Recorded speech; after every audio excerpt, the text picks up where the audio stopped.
uh, because of the security concerns that can be there. Because you need to train your kids properly that how much to share, when to share, what to share, with whom to share. 13 is appropriate age considered worldwide. When the students enter into their teens, they should be made aware of the real world, and therefore they can be legal members of the social media networks. Till then, you can use these ones that I have just mentioned: Edmodo, EduBlogs, KidBlogs, Facebook, Fake Tweet, which are the kid versions of Facebook and Twitter.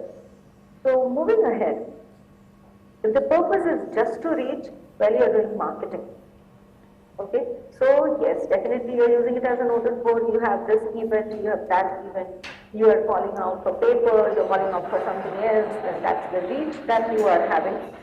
If I'm going to connect to people, other faculty members from other groups, for my own professional development, yes, I am using social media as my professional development.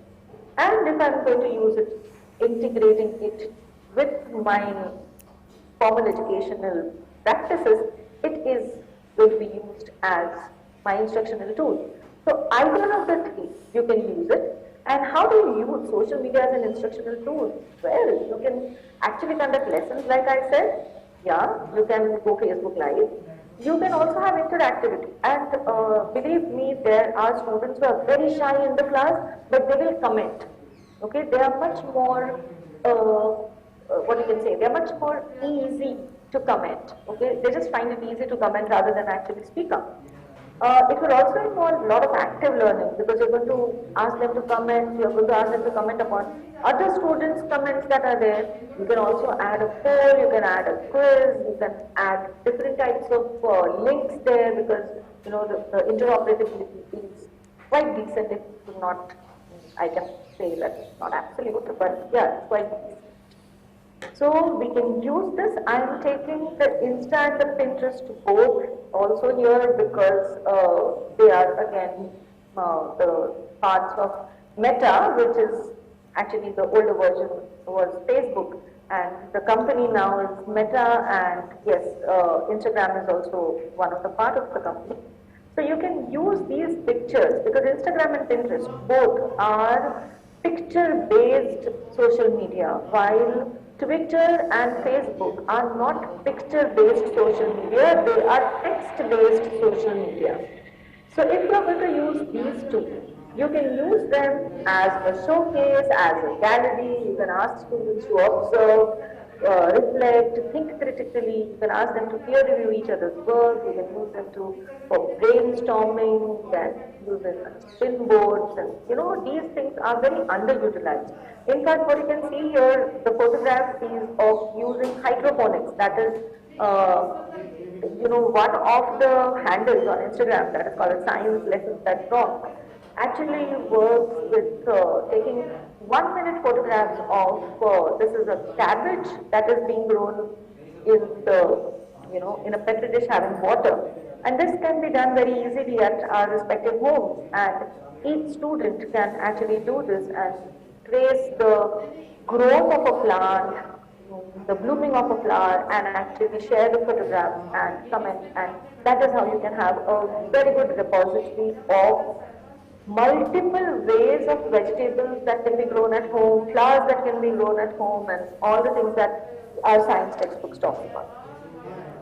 You can also have collab, and I'm very sure that Twitter, there is a separate session, but these are some very interesting projects that are already there on Twitter. And then, yes, social media platform, you can use it for supplemental information. You can use it, like I said, flipped class has to be there, but active engagement for reflection and comment. And so with this, we do see the balance part, right? Because the reach and the popularity is very, very high. It also nowadays has got the poll feature and lots of variety of features. Now with the rooms coming in, you also can have like specific students coming into the rooms and something like a breakup room. Not only the breakout rooms, in fact the rooms in Facebook can give them much needed, you know, the picnic type of respect to the students, which has been missing since past 2 years. You can do all of that as well. And the privacy concerns are definitely a downside, but I guess we should be able to balance that. So if you all agree, then should we go to the demonstration of Facebook? Similarly, we'll just have to tell that. Yeah, should we go to the demonstration of the Facebook? I'm going to take you to actually demonstration, and I'll just stop this screen share so that I can share my screen again, where I am actually, I have logged into my Facebook account. This is done purposely so that if at all you are going to use this Facebook to your own personal accounts, how do we do this, right? So let me just take you to my Facebook account here, and I hope the screen is visible. Yeah, it's visible. Okay. Yeah, so once you log into your own Facebook account, on the left hand side you see groups. So if you click on the groups, you will see what you have. Now if you see this, these are my groups actually. So I have a commerce group, I have a 12th science group, I have so many groups that are there, okay? So yeah, this was the group that was created when there was pandemic, and this, as you can see, the online teaching practices. This group was created during the pandemic and it was used for professional development program. So let's just go to check out how do we actually create a group. So you see here the plus sign, and we will go here and create a new. Now once it loads, so now I need to have a group name. So today what I'm going to do is I'm going to put up my group name as CIT training. As you can see, we can see the CIT training coming up here as well. Now comes my major part, choose privacy. Now I can choose to keep it open for the public, or I can choose to keep it closed. Now that's what is the call that I have to do, okay? Now if you can see here, yes, you can keep it public, you can keep it private, hidden, and I will have to like invite at least one friend. So if I'm going to invite one friend, okay, so I'm going to just invite one friend, whoever popped up just now, and then I'm good to go. So once this particular friend has been added, and yes, that's it. With this, my group can actually is formed, and I can have my about, I can start posting, I can have my members, and I can have my events. I'll just take you to one of the groups that I have already created, just to save upon the time and to see how we can work on it. This was the group that I had created for my doctoral research. So that is already there, and it is easy for us, all of us, to actually check it out. And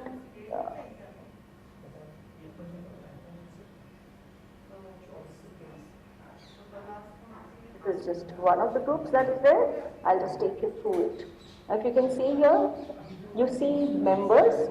You can see that the privacy is kept to private, and I can't show you all the things because then I will be breaching the privacy of these students. Of course, these students are now adults and they're 20 years old, but not 20, 23 I guess, but yeah. Yes, so this is how you can actually do. If you can see on the right hand side, you can see what is this about. So my rules are very, very clearly laid out here. I can also say where and what it is present and who can see what's happening in the group. So once I put it on private, it means that you will not get any update in your feed. Otherwise, what usually happens is you will keep on getting the the things in your feed. But if the privacy setting is kept to private, you will not get those feeds. So that is what's the most important thing to remember when you are doing this. You can add media. As you can see, the videos you can add like you can add photos, you can create albums, you can ask events You can ask questions, you can add events. There are so many things that you can do with this. You can specifically ask a member a particular question. You can reach out to a member. You can have a lot of discussion here.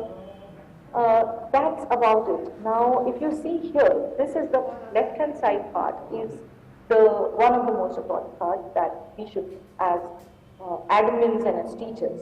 If you can see admin assist, well, this group I handled it totally myself, so I didn't need any admin assist. But suppose if the group is too large, this is what we can do. Like suppose, this is just as an example that I am taking, suppose if CIT creates a particular group for this training on social media, or something like this, like Facebook group, and now after every single training people are added into the same group and the number becomes like huge, and it would practically become impossible for maybe one person there sitting and managing. Then what they can do is, they can do this admin assistance and they can give the admin rights to me or maybe 2-3 more people, and that is how multiple people can manage the group. When to post, what to post, is anybody doing any mischief in the group, how to track the people, all of that can be done here. Also, if you see the next one, that is members request. Now this is something that I had used actually. What happens is, many of the times, because I had added students, the students would give out this group to other students, and then the students would also want to join. Well, there's no harm if there's the more the merrier, but you never know who's actually your student and who's coming in the disguise of some student, right? And you want the privacy of your students to be protected. You want your students to be protected, so therefore just switch that on, right? That member request, so that the control remains with you. You just ignore, you can decline somebody's request, that is fine, but the control remains with you. That's the most important thing. Also, if you can see, there is something called as membership questions. Now, what do we mean by membership? Well, there are lots of other things like, I wouldn't go much into details because of the time concern, but we know that there are certain apps which run on the AI, and therefore not all people who are going to join the group would be human beings. So how do you distinguish them? Also, not all the people are joining the group for the purpose of learning, and they may dilute the very purpose of your group. Then what do you do? So to avoid such situations and to know for real whether the interest of the people who want to join the group is real or not, what you can do is you can ask questions here. So if you can ask 3 questions here, and if the people are answering the membership questions, then you approve the request.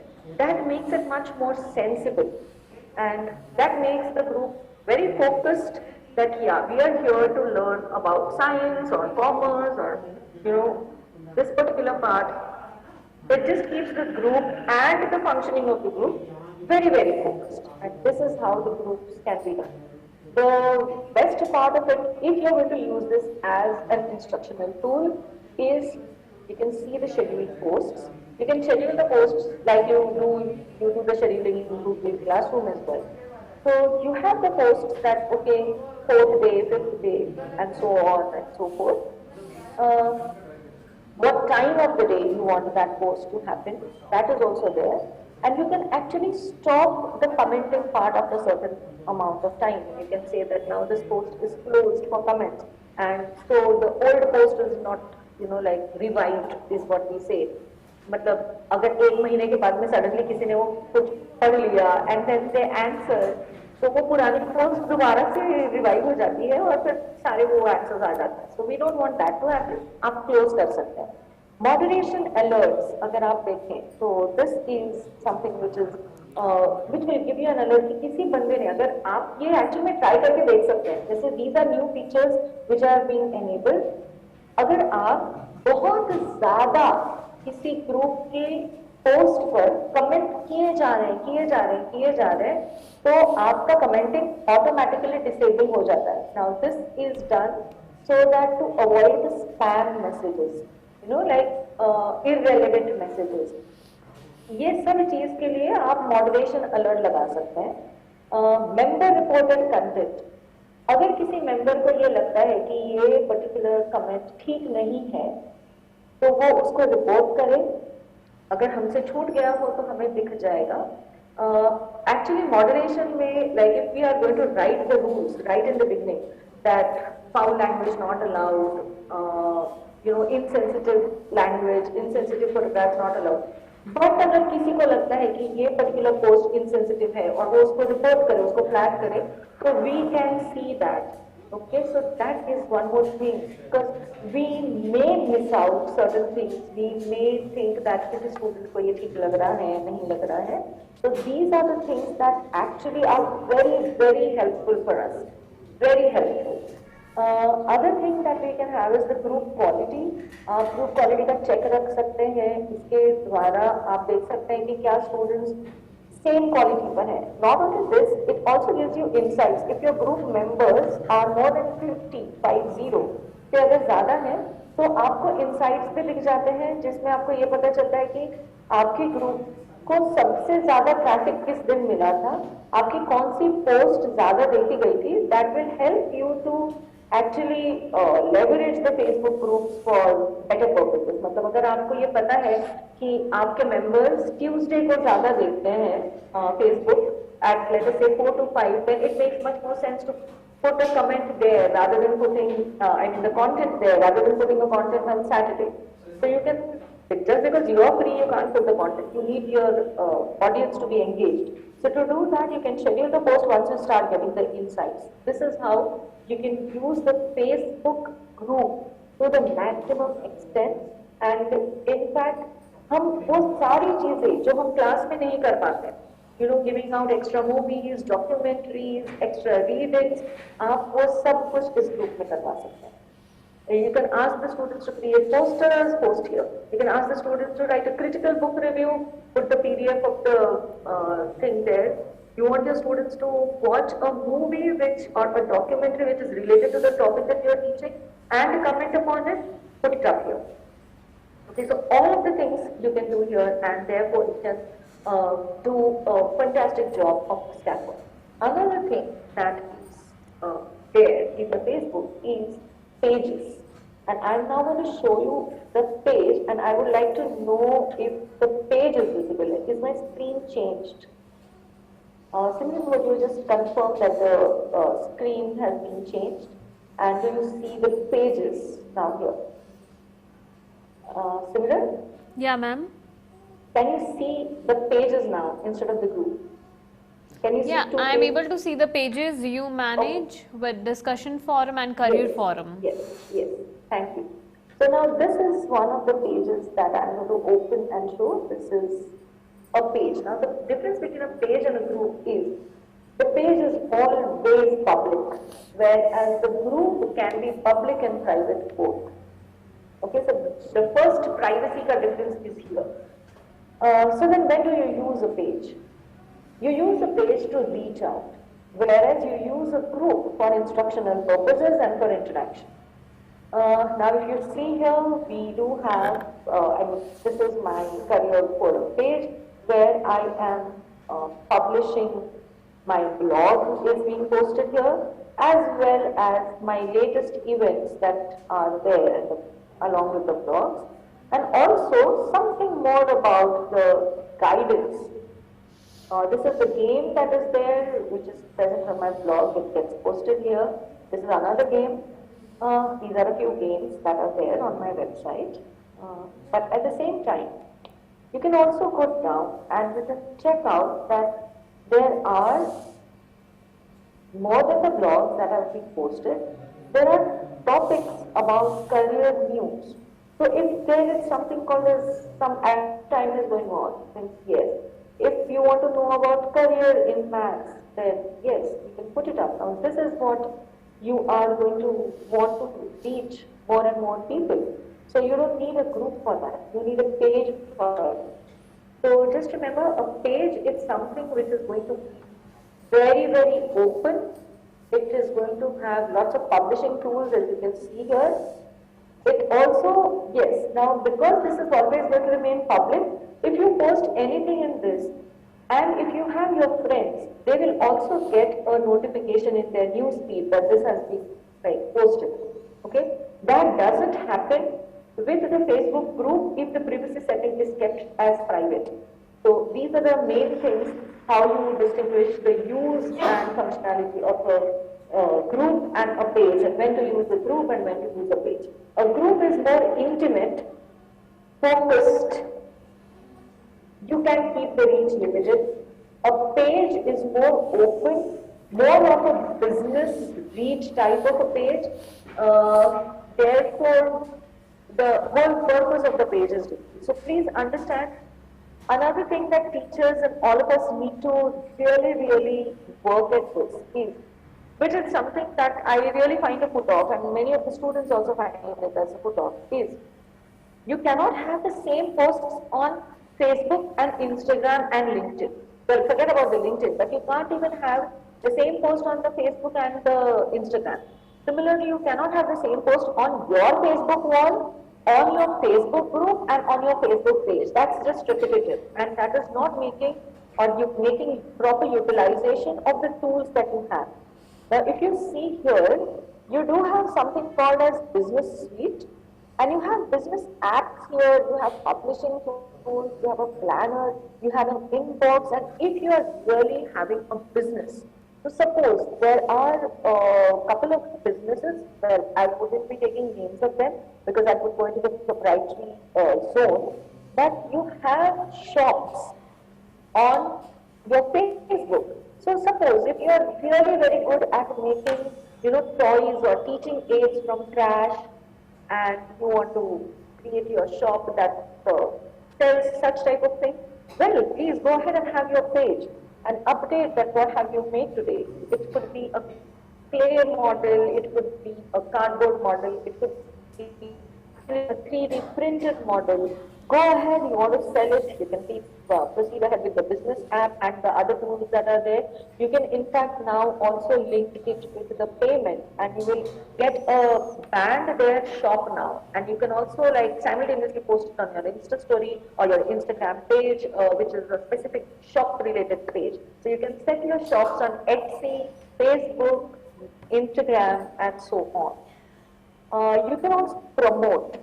Of course, most of the promotions are paid, and if you're really setting up a business of, let's say, now you might be wondering that what business are teachers going to do?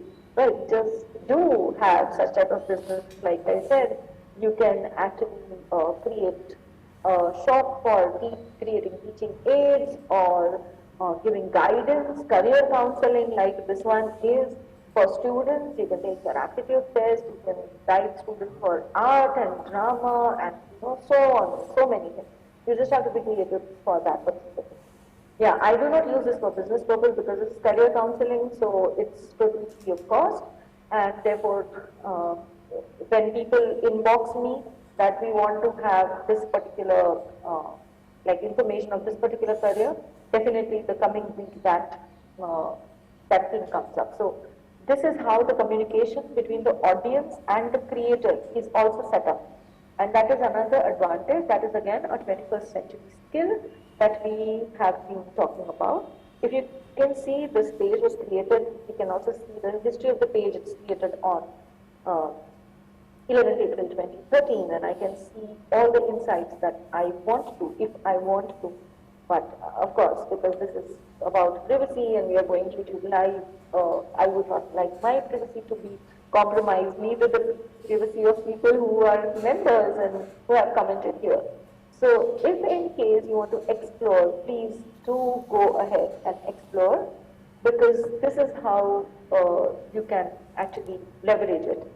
Well, you can also go ahead and actually, you see this, there are podcasts. So podcasts are gaining popularity right now a lot. So you can actually integrate your podcasts in your Facebook page. You may integrate it as an audio in your Facebook group, but actually Your Facebook page has got this inbuilt podcast, as you can see, and you can publish your podcasts there. And if you want to see the insights, this is like very important for anybody who's going to be on social media. Like I said, it gives you the traffic. How many people have seen the post? How many people has the post reached? And how many people have interacted and how many people have not interacted and bounced off. Everything you will get using the insights. This is something how the social media, that is especially Facebook, can be used by teachers for their instructional purposes and can integrate them in education. I will just pause here a little bit to see if there are any questions there. If there are any questions, then I would like to address those questions before we wind up. Yeah, we still have 10 minutes left in the session. I'll request you to please complete the entire content in the program and then we might move towards the questions. Okay, I just thought that if there are any questions. We still have 10 minutes, there are questions. Okay, there are questions.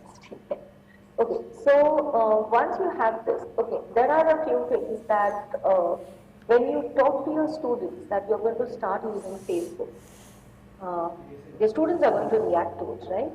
So the reactions are going to be very different. What happens is students usually do not want to be friends with their teachers. Obviously, even I wouldn't want. Now, why is it? Because the teachers would actually track me, right? And since I'm dealing with the teenagers most of the times and adult students, it would be something like if the students have gone to the class, I would be catching them or something like that. Well, the first and the foremost thing that you have to tell your students, and please bear this in mind because this is also a concern of the teachers, that what if I add my students to my Facebook page, then what is going to happen is the students are also going to see whatever I am posting as my private thing, right, which is not educational, and students may see a different version of me, which is totally different as what I appear to be in the school and the college. Well, relax, because a group does not need befriending them, okay? So you can add anybody to the group without being friends on Facebook. Also, if you are really interested in having a good rapport with the students, please tell your students that you are not here to track their activity on social media. Okay? Once that is done, you can actually show them, demonstrate to them that, see, I'm adding you here, but I'm not giving you any friend request. So once the students are sure that, yes, this is not going to be like that, students are sure, you are also sure, because you don't have to show the things that you show only for your friends, and your students can be kept in a separate compartment. So, and yeah, a professional life and private life is quite different, so it's our choice how to keep them. But that doesn't happen in a page. Like I said, a page is public, so you don't add anyone. And neither does anyone need to know whether you are friends with them or not. What people need to know is they just need to follow the page. Okay? They don't have to be added. They just need to follow. So this is how we actually create a difference. Also, there are like certain things, but that comes into the picture only like once you go ahead with that.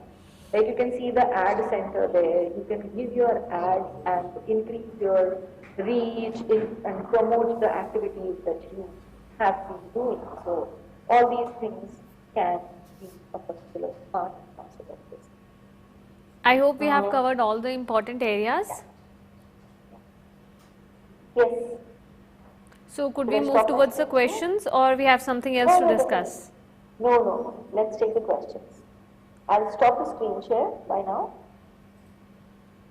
Sure. So viewers, we still have 5 minutes left in this conversation. That is the online training on social media for education, where we are discussing about integration of Facebook in education. If you have any of the questions, feel free to reach out to us in the comment section of NCERT official. Well, ma'am, we still have a few set of questions. Could I take them up if you allow me? Oh, yes. We could see this option of creating polls in Facebook. Does that option also enhance the educational process or the learning process for students? Yes, it does. If you're going to have engagement as the purpose, please don't use it as tests. That's my experience, that when I used it as tests, actually the students told me that they don't log into the Facebook or any social media account to give a test. So ma'am, please tests mat puchiye. Once or twice was fine. I had asked them quizzes based on that, and I have a very good rapport with the students, so they were like open enough to tell me that. That helped, because otherwise if the teacher doesn't know, then she will keep on putting such things and students put off ho jayenge, students will leave the group. Because students can come in and go out anytime, right? Yeah. It's a very democratic type of a system that is there.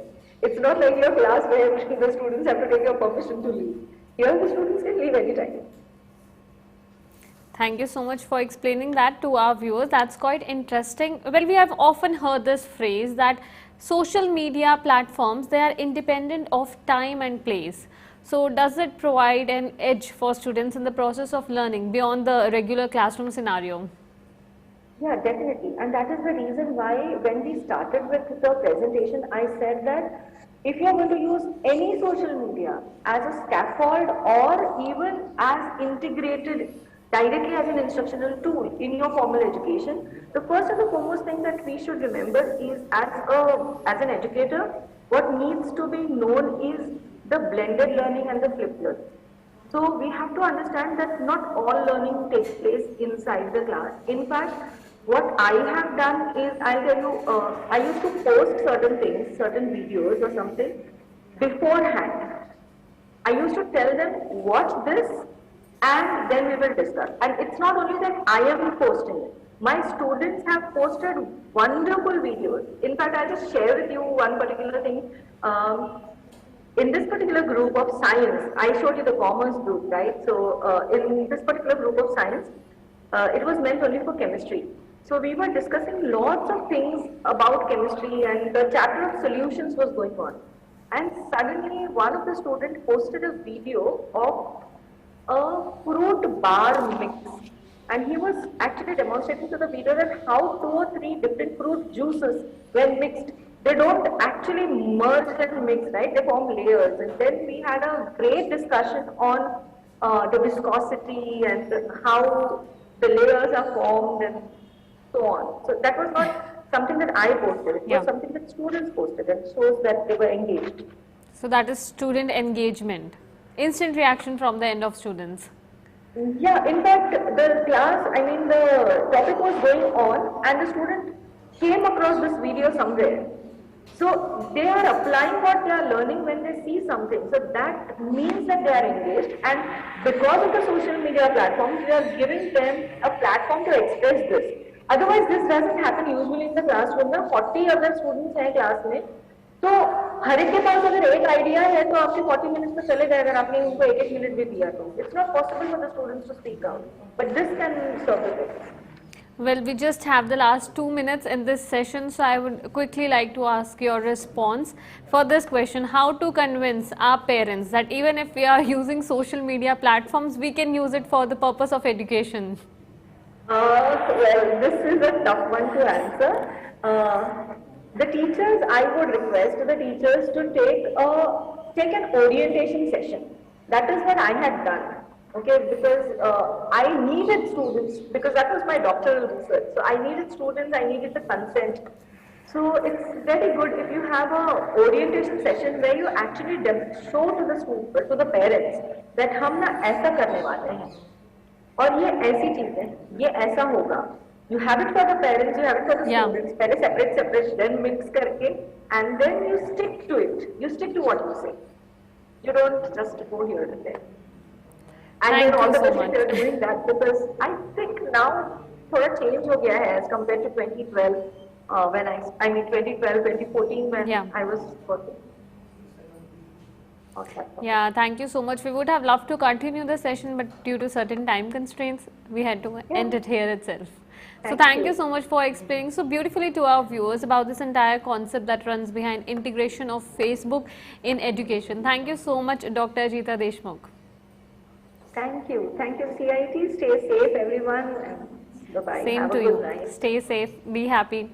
Thank you viewers for connecting with us in this particular session of a webinar. We'll continue our webinar sessions even till 25th of February. So stay connected to NCRE. Our upcoming session is Sahyog. Namaskar.